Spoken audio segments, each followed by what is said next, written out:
Thank you for auditing the always positive new music review show hosted by a French professor who wishes you Happy New Year 2022. That said, the beginning of the year is a really rough time for music reviewers. There's not much out there. So what I'm doing is I'm going through last year. What are the albums that I missed? It's my new segment called Wake Up Professor S, and the most voted on album, I put a little informal poll on my YouTube channel in the community section, was Porter Robinson's Nurture. You asked, and I stuck with it. I listened to it when it came out. I didn't like it. I listened to it again last week. I didn't like it. Eventually, though, as you will see, I've come to more than like this album. I love it. And much like with J. Cole last week, I'm sort of feeling like if I had paid the correct amount of attention, if I hadn't missed this, it would have made its way into my top 10 lists. Who knows? There's sort of a good and bad about Porter Robinson to me when I read about him. I read somewhere that he refers to his music as complextro, which is a clumsy portmanteau of complex and electro. That kind of...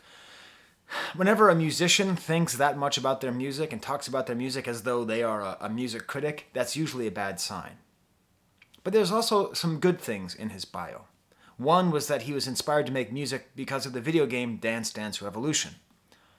I remember playing that game. I remember thinking about the music. I remember wondering, what is this going to influence the way music is heard and thought of in the future? You know, like Guitar Hero, Dance Dance Revolution. How are these going to influence music? And I think we're starting to see it. Another positive thing is that he was signed to Skrillex's label. I like Skrillex. I think Skrillex deserves a lot of respect, a lot more respect than hate. I think he gets a lot more hate than respect because of his success. And so the idea that he has this co-signed by Skrillex it's kind of sweet and it's kind of cute. And that sort of made me like this singer more. The number one most favorable thing is that he was on like everyone else's top 10 lists, at least everyone else who I also respect. He was high up on Mike the Snare, high up on Fantano. And unlike one of the other acts that was high up on their lists, where I listened to their music and said, is this a joke? Is this some kind of Broadway musical torture device? I'm not going to tell you who it is. I'm always positive. So I will never tell you what band I'm talking about or artist I'm talking about. But unlike that other one, like eventually as I started listening to this album more and more, I really got it. And who knows, maybe with that other act, I would eventually feel that way too. But I definitely got that way on like halfway through my first serious listen of Porter Robinson, I really started to get it. It's also helped by the fact that the title of the album is intriguing to me. Nurture. One of the secondary goals of this channel, right? I mean, I have a lot of different goals. Just reviewing new music, having a hobby that I like, helping myself to stay young by being in touch with new music and not allowing myself to have mid-20s music death, all that stuff. But there's also sort of more of like a philosophical aims, sort of evangelical aims on my part. My father was a preacher. To a certain degree, I am somewhat evangelical about certain themes, one of them being, the humanist theme. But then also, I really believe in self-care. I really believe in therapy. I really believe in nurturing. And it's part of what this channel is. It's part of, I go to the gym and I do these videos, and that's all part of my self-care. It's all part of my self-nurturing. When you are smart and when you are strong, nurturing is often absent from your life. You often feel as though you have outsmarted the need for nurturing. You have outstrength. You've toughed your way through. You've gritted your way through it. This album, this kind of theme album, is an important one. It tells people strong and smart people need nurturing too. It's not just the weak dummies who get held. We can all be held. By ourselves, by others, parents, family, friends, whatever. That kind of theme, I'm not even going to say, especially now in the post-COVID age, because screw that. Especially always, smart and strong people need to tell themselves, hey, it's okay to be held.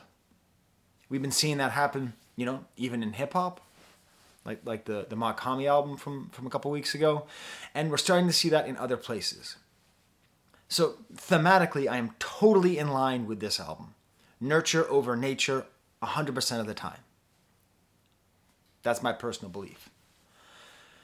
One thing I like about this musically is it feels like it is a bedroom pop album. made in a bedroom, 4 people in their bedrooms listening.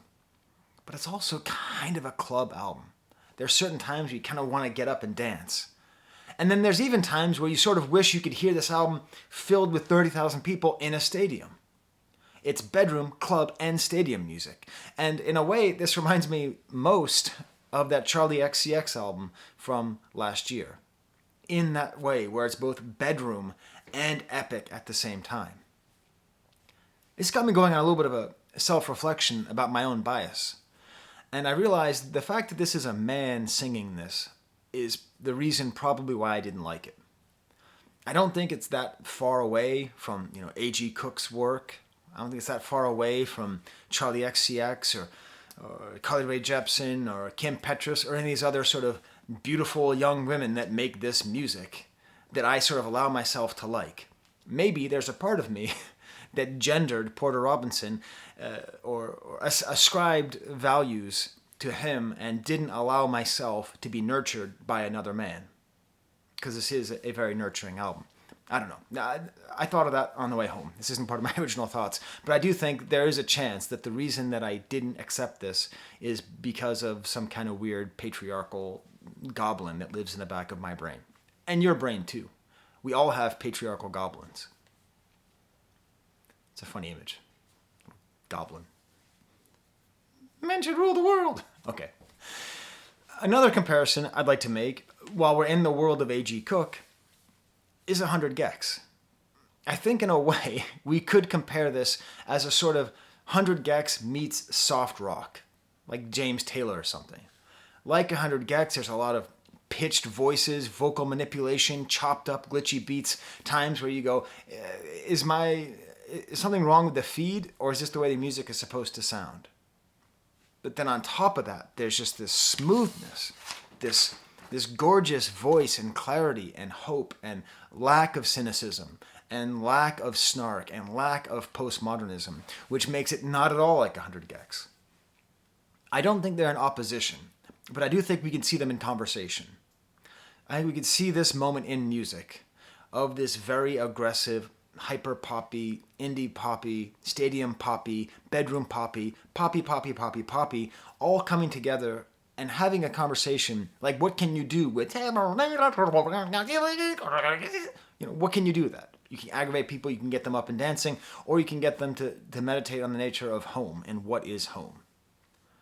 One thing Porter Robinson does very well is when his real voice comes in. Because most of the album, it's his real voice and a fake voice and a pitched voice and a vocoder or a auto-tuner or something like that. When his real voice comes through, it is remarkable.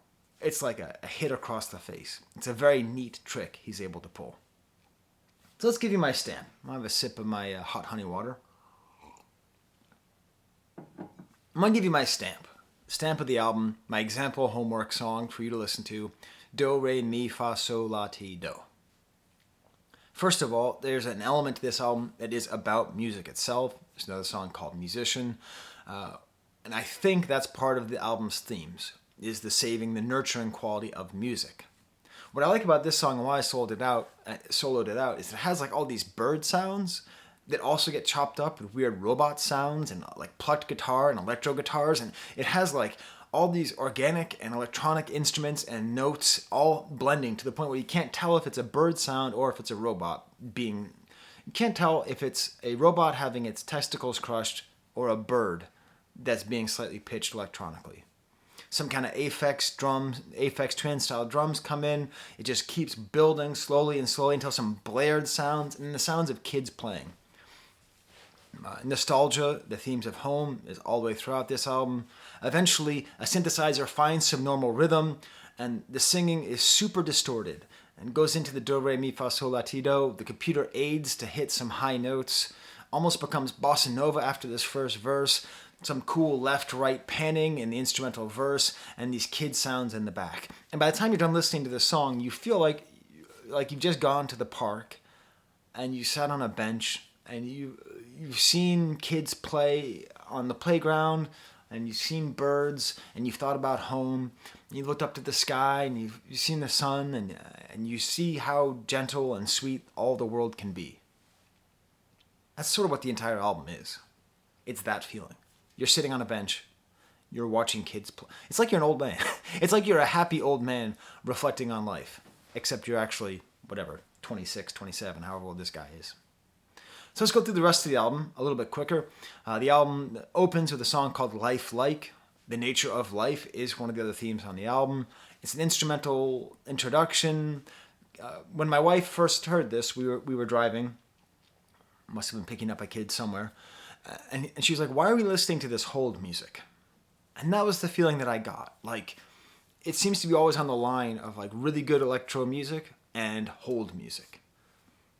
I should tell you, this morning, I was making pancakes as I do every Sunday morning, and she was listening to this and she said, what is this? I like it a lot. So she's turned around her opinion as well. But that's the initial hesitation, is that kind of over soft, over saccharineness, which we do hear in this opening song, which has some more bird sounds, violins, clapping sounds, electric noises, like these blurred out, fuzzed out hi-hats. It's really a lot of information coming through in a lot of different registers. The first real song is Look Up at the Sky, maybe the most exemplary song on the album. Maybe this should have been the stamp. A very simple opening with a piano and then a full 4 on the floor drum beat, which sounds just like DDR. This could be a Dance Dance Revolution song. I want to play Dance Dance Revolution again, and I want to do it to this song. Can this happen? I don't know. Harmonizes with himself with these cracked up vocals and the real voice. Look at the Sky is still here. I will still be here next year. These themes of perseverance. It's an album about perseverance as well, about continuing to live and why do we continue to live and what's the point of living and how do we get there. Hope amongst sadness and the comfort that the sky can bring you. At the end of the song, it kind of glitches out and it sounds sort of live and recorded at the same time. I think another way to imagine this album is as sort of an unintentional conversation with Bo Burnham, with the album inside. The way that it sounds very raw, like the sounds of the bells, and you really feel like you're hearing him at the computer recording. Like you're not getting a live recording. You're not getting a recording from the microphone. You're getting a recording from a camera recording him.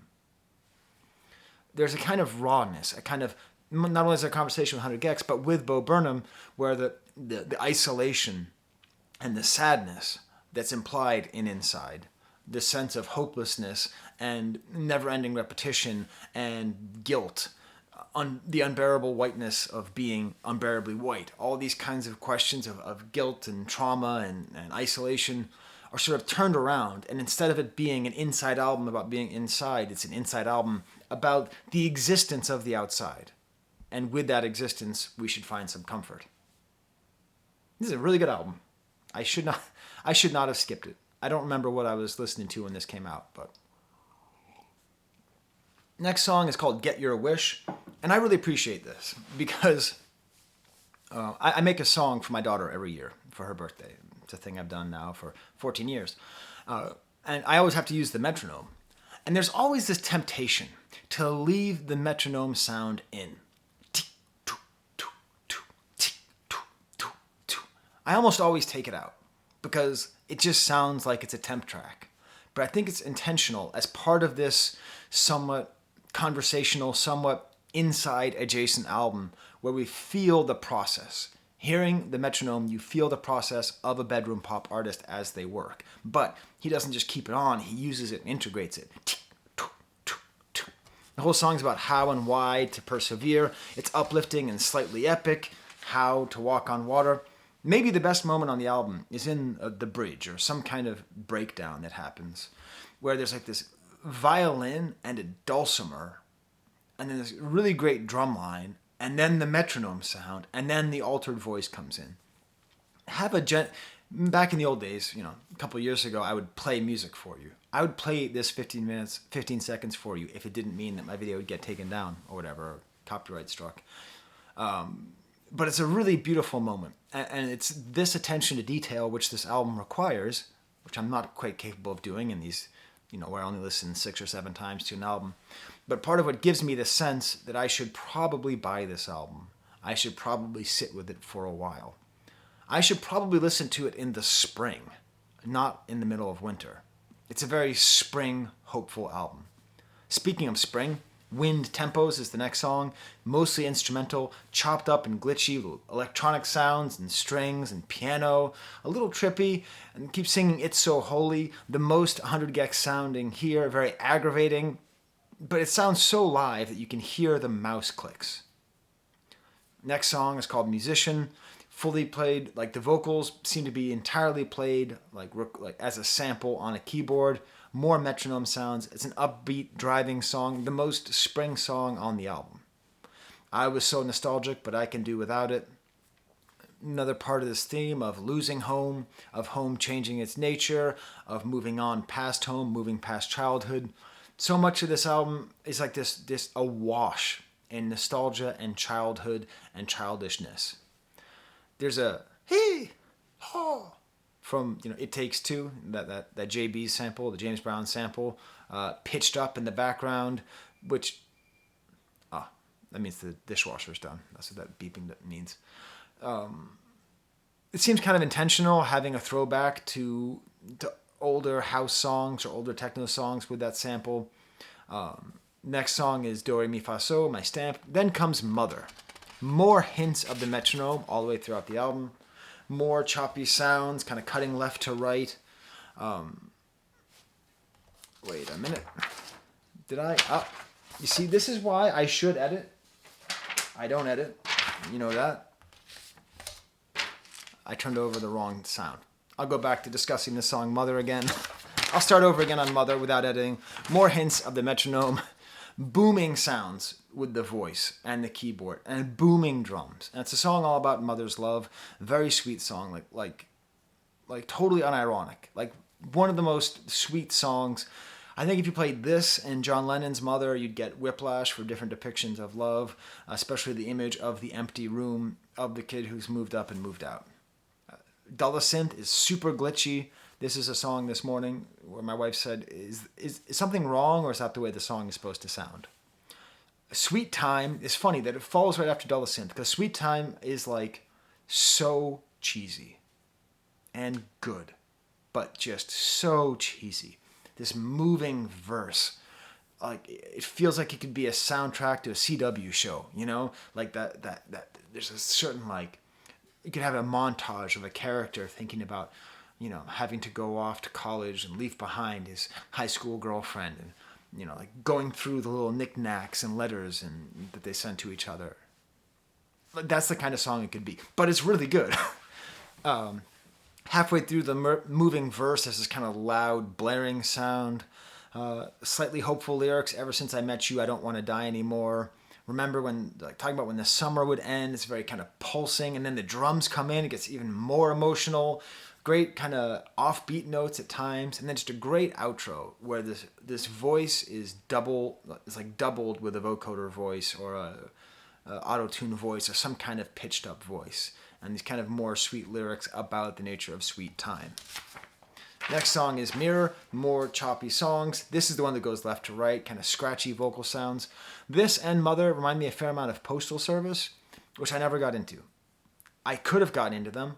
I was the right age to be into Postal Service. But when the Postal Service came out, I was like, I don't know. It seems a little whiny. So, I don't know. Maybe I was too old by then. But still, this one's very cool. It's got kind of metallic sounds, a very catchy chorus, a cool chopped up Skrillex bit. It reminds me slightly of Skrillex. I mean, it's not full, waka waka, but it's still quite cool. Repeats the chorus maybe too many times. Like it feels like too many times. But what's funny is at the end, it has this kind of hopeful theme. Sometimes the inner voice is encouraging. And I happened to be at the YMCA most recently when I was listening to this, and there was a slogan on the wall, small progress is still progress. So I just found myself like all warm in my little snuggie of nurture as the YMCA was telling me to feel okay, and the inner voice inside my ear of Porter Robinson was telling me to be okay. And I think it's okay. I think it's good. I think we need to hear something comforting. That's the name of the next song. I was trying to do a segue. Every once in a while, I get wrapped up in the concept of doing a segue, and when I land it, I get proud of myself because I don't write scripts, So did you see that? It's okay to need something comforting. Something Comforting is another one of the best songs on the album. It is super maximal. There's so much going on here. So many different like micro genres that he is jumping in between here that I lost track. But it's never too much. It never feels like it's trying to be super maximal. Gentle keyboard guitars, like the voice is very clear up until the second pre-chorus gets pitched up and weird. The post-chorus is like a Skrillex part, and then a cool kind of hooky upbeat EDM part, then like a jungle break, and then a gentle piano breakdown, and then like kind of a chunky, almost breakbeat drum breakdown. Like how many parts can you possibly have in this song? Meanwhile, all the way, the voice going in and out of the glitchy sound, going from electronic to acoustic, from robotic to human. Tell me something comforting. And this whole album, to me, feels like that comforting thing. Next song is Blossom, with an actual guitar, doubled voice. At times, much like we saw at the end of Something Comforting, the robotic sound is taken away, and we're just left stunned with his actual beautiful voice. Unfold has this beautiful big chorus with these epic drums. I'm not the same as I was. A lot of these themes over and over again about being different, about being older. Before the verse, there's this kind of quiet moment about home and nostalgia, and it'll be okay at the end. And then the album ends with trying to feel alive. So, the whole thing started off with lifelike and ends with trying to feel alive. There is a sadness to this album as well. It's not just exuberance. I mean, the album cover is him face down in a field. And I think the field can be nurturing itself. The field can be, the nature of nurture. Like, Jesus, that's way too clever. Can be like his trying to be a part of it, but not quite knowing how. So he's face down in it. He's not quite comfortable. He's trying to be held. He's trying to be vulnerable, but he's not quite comfortable with it yet. That's why we start with life like and end with trying to feel alive. He's in progress towards nurturing. All computer voice with some piano underneath, kind of Kid A style drums. At some point, like he talks about like climbing the mountain. He has this kind of elated chorus, and we do feel like there's a certain amount of accomplishment that's happened by the end of the album, where he is, I believe, successfully felt alive. So there we go. There's my review of Porter Robinson's Nurture, or as I said in the outtake to this album, Porter Robertson. If you join my Patreon, you might see some outtakes like that. These are all my upside down. These are all my Patreons. See, I write your name out like this, and you can kind of see it. So I take their money, and I buy music. And you know what? I think I am going to buy Porter Robinson. I think I'm also going to buy it as a Christmas gift for a friend of mine, because I think she would really like it. And she watches my videos, so she might know who she is. If you know who you are, I think you're really going to like this video. So, this album. So there you go. So thank you to these people. And I don't know what's going on. I might do like a top 10 MCs of 2021 just because I was thinking about it today. I thought that might be fun. Maybe I'll go back. Maybe I'll listen to that album that was so highly rated by those other music critics and give it another shot.